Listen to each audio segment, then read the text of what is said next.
13 million gallons of industrial waste were allegedly poured into the city of Elizabeth sewer system. An indictment announced today by State Attorney General Erwin Kimmelman charges a former Deputy Attorney General, a reputed organized crime figure, and 4 other men in a $1.6 million scheme. Michael Aaron has the story.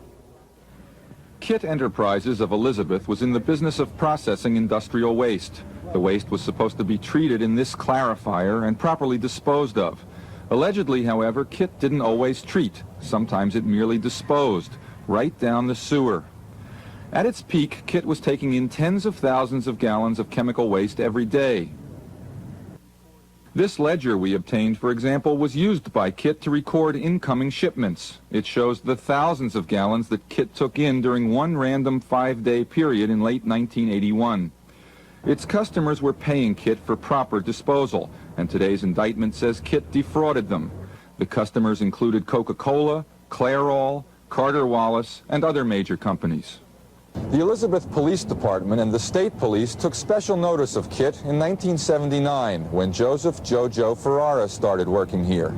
Ferrara is a convicted gambler and former Elizabeth building inspector who, according to this state police chart, is a soldier in the DeCavalcante crime family of Elizabeth.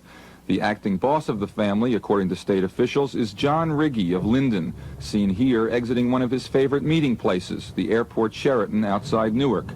Riggi has been a target of the KIT investigation, and although he was not indicted today, New Jersey Nightly News has learned that the state will continue to press its investigation of Riggi in connection with KIT. One state official told us what happened at KIT is a typical example of a company being taken over by organized crime. The state police list as one of Riggi's associates John T. Gregorio, the former state senator and Linden mayor, convicted of conspiracy this winter. When Jojo Ferrara worked at KIT Enterprises, he possessed a letter of recommendation from Gregorio praising him and calling him a personal friend. Gregorio says he doesn't recall Ferrara or the letter and has never believed reports that Riggi is a mob boss. What once was KIT Enterprises is now a mess, and it is being cleaned up at public expense.